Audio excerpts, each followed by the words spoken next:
Hello friends, welcome to Gyan for media and I am Kritika. Friends, हमारी series interactive session with experts में आज हमारे साथ एक बहुत ही स्पेशल गेस्ट हैं who is the dean of school of media and communication in Baba Saheb Bhimrao Ambedkar university and he is professor Gopal Singh. He is also the director of media centre there. और sir आज बात करेंगे डिफरेंट टाइप्स ऑफ रिसर्च की। Research एक ऐसा subject है friends which is a very huge topic and it is difficult to cover in one video. तो आज हम लोग बात करेंगे टाइप्स ऑफ रिसर्चेस की। अगर आप कोई और टॉपिक रिसर्च से रिलेटेड सर से पढ़ना चाहते हैं तो प्लीज हमें कमेंट करके नीचे बताइएगा। And to tell you a brief about Sir, Sir has over 25 years of academic experience. He has won India Young Social Scientist Award by Tata Institute, and he has got his research papers published in various numbers of journals both in India as well as abroad. And there is a huge list of awards and accolades that Sir has won in his field of expertise. But not taking much of your time, I would like Sir to take a lecture on types of researches.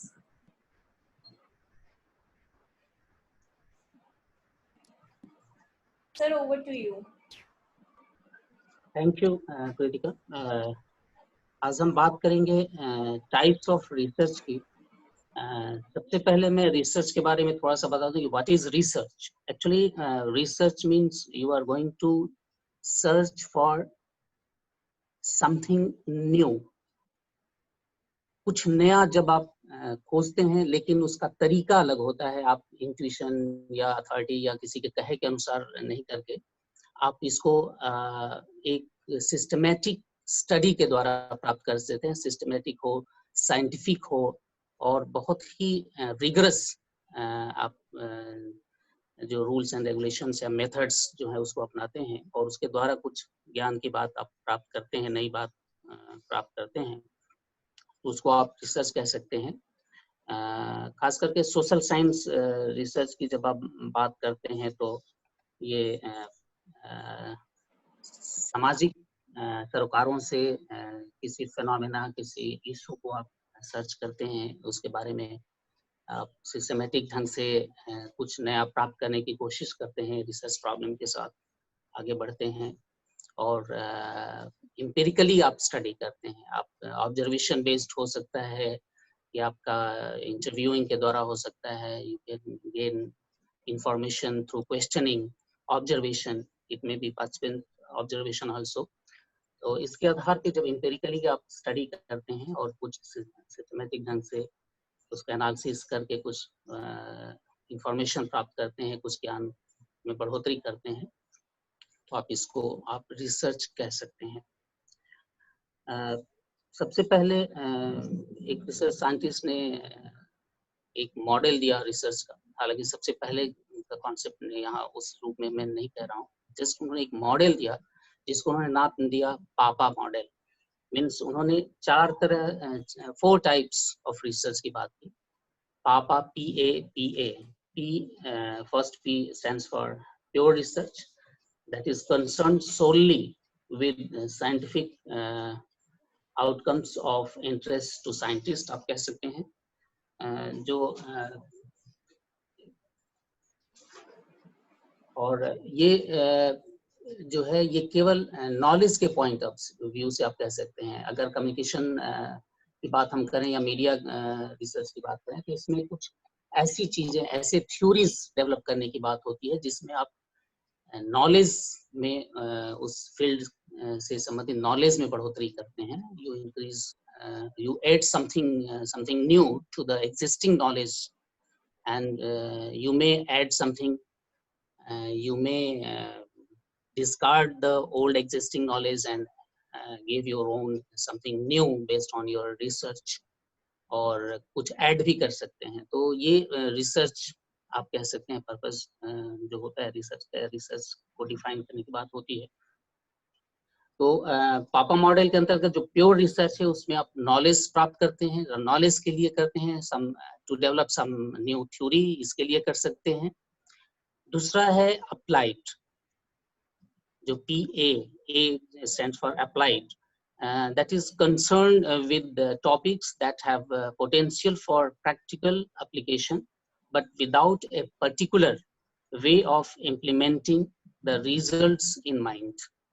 आपके पास एक idea है कि इसका practical use हो सकता है, practical इसका हम उपयोगिता है इसकी, लेकिन अभी रिसर्चर के माइंड में ये नहीं होता है कि वो प्रैक्टिकल क्या है, बस वो ये सोच के करता है उसको कि ये यूज किया जा सकता है, इसकी उपयोगिता है। फिर next P stands for policy, policy research that is based on practical issues of interest to those who make decisions about them.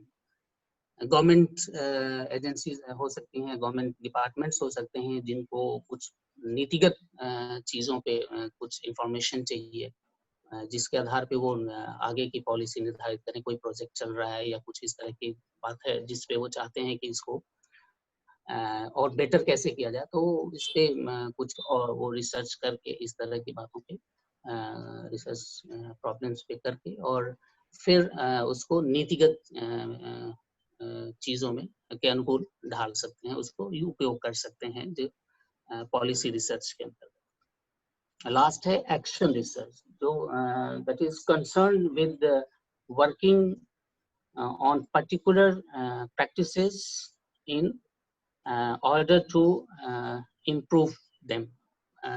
आप यूँ कह सकते हैं इसको कि जो कुछ चीजें चल रही हैं, कोई प्रोजेक्ट चल रहा है जिसको हम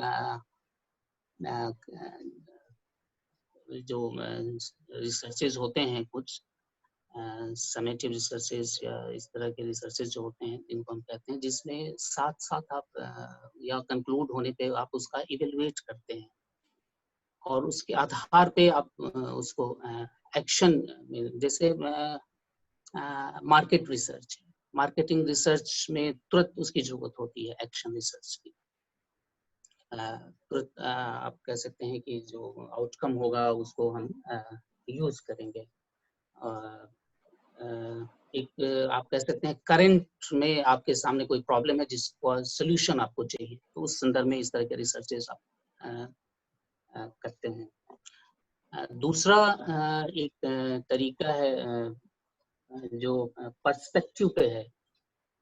रिसर्च को विभिन्न प्रकारों में बांटा गया है कि किस पर्सपेक्टिव में आप उसको देख सकते हैं, from the view point of perspective. जैसे आप कह सकते हैं एप्लीकेशन पॉइंट ऑफ व्यू, ये एप्लीकेशन क्या है, या फिर ऑब्जेक्टिव्स क्या हैं आपके रिसर्च के। ये आपका जो स्टडी है उसका पर्सपेक्टिव के पॉइंट ऑफ व्यू से कि एप्लीकेशन क्या है, ऑब्जेक्टिव क्या है, और आप कह सकते हैं कि आपका फिर मोड ऑफ इंक्वायरी क्या है, किस तरह के मोड्स में आप उसको इंक्वायरी कर रहे हैं। तो अब अगर एप्लीकेशन पॉइंट ऑफ व्यू से देखें, फिर ये एक तरह से जो डिवीजन है ये ओवरलैपिंग है। हम एक पर्सपेक्टिव में जब हम डिवाइड कर रहे हैं, प्रकार बता रहे हैं कि इतने टाइप्स ऑफ रिसर्च होते हैं, तो ये जरूरी नहीं है कि ये वाटर टाइट कंपार्टमेंट की तरह के एकदम बिल्कुल अलग है। दूसरे पर्सपेक्टिव में अगर हम देखेंगे तो वही जैसे अगर हम ऑब्जेक्टिव पॉइंट ऑफ व्यू से देखें तो ऑब्जेक्टिव पॉइंट ऑफ व्यू से उन्हीं प्रकारों को हम अलग अलग भागों में रख सकते हैं, और ये एप्लीकेशन पर्सपेक्टिव में देखेंगे तो फिर अलग अलग रख सकते हैं। तो ये ओवरलैपिंग है एकदम से। आप ये नहीं कह सकते कि वाटर टाइप कंपार्टमेंट्स में बटे हुए हैं कि ये this type of research is completely separate from the other type of research. तो ये एप्लीकेशन पॉइंट ऑफ व्यू से हम देखें तो फिर यहाँ भी आता है pure research and applied research. Pure research मैंने अभी बात की पापा मॉडल के अंतर्गत, और अप्लाइड रिसर्च की भी बात की। तो यहाँ जो है अप्लाइड रिसर्च से मतलब होता है जिसका हम तुरंत यूज करने वाले हैं। अभी उन्होंने उसको उसकी बात की। दूसरा जो पर्सपेक्टिव है ये ऑब्जेक्टिव्स के पॉइंट ऑफ व्यू से, तो आपका ऑब्जेक्टिव्स क्या है, इस पॉइंट ऑफ व्यू से आप देखेंगे तो ऑब्जेक्टिव्स में 4 भागों में बांटा गया है रिसर्च को। पहला है डिस्क्रिप्टिव रिसर्च, जो आप लोग जानते हैं, जिसमें डिस्क्राइब किया जाता है किसी चीज को, किसी फिनोमिनन को डिस्क्रिप्टिव में। और दूसरा है एक्सप्लोरेटरी रिसर्च, तीसरा आप कैसे कोरिलेशनल रिसर्च एंड एक्सप्लेनेटरी और एनालिटिकल, दोनों कहीं आप एक्सप्लेनेटरी रिसर्च सुनेंगे, कहीं आप ये एनालिटिकल रिसर्च की बात करेंगे। तो अभी डिस्क्रिप्टिव रिसर्च वो है जिसमें किसी फिनोमिनन या किसी इवेंट या किसी घटना को आप सिंपली डिस्क्राइब करते हैं। व्हाट, क्या है ये फिनोमिनन, क्या है या कैसे है, जस्ट यू डिस्क्राइब। जैसे सर्वे के द्वारा जो आप करते हैं, सर्वे मेथड से जो रिसर्चेस करते हैं, उसमें आप कह सकते हैं वो एक तरह से डिस्क्रिप्टिव रिसर्च है। फिर मैं ये बता दूं यहाँ पर कि ये डिस्क्रिप्टिव रिसर्च, मैंने अभी जो बात की थी कि जो रिसर्चेस को आप वाटर टाइप कंपार्टमेंट में नहीं बांट सकते हैं कि अगर ये प्योर रिसर्च है तो या अप्लाइड रिसर्च है, तो ये डिस्क्रिप्टिव रिसर्च भी प्योर रिसर्च भी हो सकता है, अप्लाइड रिसर्च भी हो सकता है। जो first application point of view से हमने क्लासिफिकेशन किया था कि pure research and applied research. तो डिस्क्रिप्टिव रिसर्च में जो है वो सर्वे के द्वारा जो आप रिसर्चेस करते हैं, that is descriptive research generally. And इसमें जो पर्पस होता है, simply you describe the state of affairs as it is. जो है, जो फिनोमिना जैसे एग्जिस्ट कर रहा है, उसको सिंपली यू डिस्क्राइब। अगर हम विश्वविद्यालय की बात करें, तो विश्वविद्यालय में जस्ट हमको ये बताना है कि बच्चे जो आ रहे हैं वो किस बैकग्राउंड से, सिंपली हम एक सर्वे के द्वारा हम पता कर सकते हैं कि उनका बैकग्राउंड क्या है, एकेडमिक बैकग्राउंड क्या है, कितने लोग आर्ट्स पढ़ के आए हैं, कितने लोग साइंस पढ़ के आए हैं, कितने लोग कॉमर्स पढ़ के आए हैं। तो सिंपली यू डिस्क्राइब कितने परसेंट बच्चे साइंस बैकग्राउंड के, इतने परसेंट बच्चे आर्ट्स बैकग्राउंड। जस्ट आप ये नहीं बताते कि क्यों है ऐसा, ऐसा नहीं करते, फिर वो दूसरे कैटेगरी में। तो डिस्क्रिप्टिव में सिंपली आप सर्वे के द्वारा आप कर सकते हैं, जिसमें आप इसमें एक्स पोस्ट फैक्टो रिसर्चेस भी होते हैं, जो घटना घटित हो चुकी है उसके बारे में just go and collect information and describe it. इसमें जो वेरिएबल्स हैं उस पे रिसर्चर का कोई कंट्रोल नहीं होता। कंट्रोल से मतलब है, जैसे आप बेसिक साइंसेज में, नेचुरल साइंसेज में रिसर्च करते हैं, तो वहाँ कंट्रोल की बात आती है ना, कि आप अपने लैब में, लेबोरेटरी में टेस्ट करते हैं और कंट्रोल में रखते हैं और उसमें इंटरफियर करके उसको चेंज कर सकते हैं। एक्सपेरिमेंट, जो एक्सपेरिमेंटल स्टडीज कहलाती है, जो डिजाइन होता है, एक्सपेरिमेंटल डिजाइन जो होता है, तो यहाँ पे ऐसा कुछ कंट्रोल नहीं होता। आप सिंपली जो घटनाक्रम घटित हो चुका है, एक्स पोस्ट फैक्टो जो मैंने कहा, जो घटित हो चुका है, उसको आप सिंपली एक्सप्लेन करते हैं, ये आप डिस्क्राइब करते हैं। नेक्स्ट है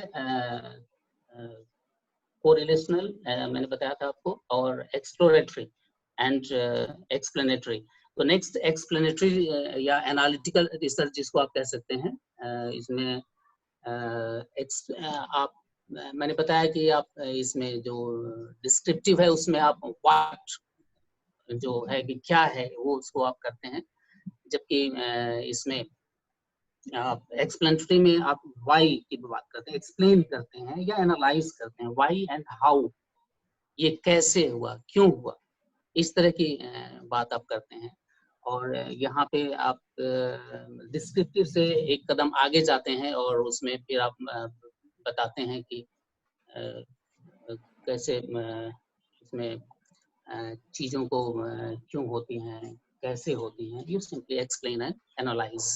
इसमें इन डेप्थ स्टडी की जरूरत होती है और इवेल्युएशन करते हैं, जो अवेलेबल इंफॉर्मेशन होता है उसको इवेल्युएट करते हैं, और नॉट नेसेसरली कि आप कुछ नया डेटा कलेक्ट करें, आपको जो ऑलरेडी अवेलेबल जो इंफॉर्मेशन है, डेटा है, उसको आप एनालाइज कर सकते हैं। जैसे आप सेंसस का रिपोर्ट लेके उसको एनालाइज करके ऐसा क्यों है आप एनालाइज, हालांकि उसको डिस्क्राइब भी आप कर सकते हैं, लेकिन आप एनालाइज भी कर सकते हैं, कुछ उससे निष्कर्ष निकाल सकते हैं, कुछ रिजल्ट निकाल के आप उसको एनालाइज कर सकते हैं। नेक्स्ट है एक्सप्लोरेटरी रिसर्च। एक्सप्लोरेटरी रिसर्च वो है जो जहां आप कुछ नया एक्सप्लोर करते हैं, जिस फील्ड में अभी इंफॉर्मेशन या नॉलेज नहीं के बराबर है। ऐसे इस तरह के स्टडीज में जनरली आप देखेंगे कि आप रिव्यू ऑफ लिटरेचर भी उस लेवल पे नहीं कर सकते, क्योंकि कुछ लिटरेचर उपलब्ध नहीं, क्योंकि इस तरह का रिसर्च नहीं हुआ है। और इस तरह के रिसर्चेस के लिए आपको कुछ नया करना पड़ता है, नए मेथड्स भी आप अपना सकते हैं।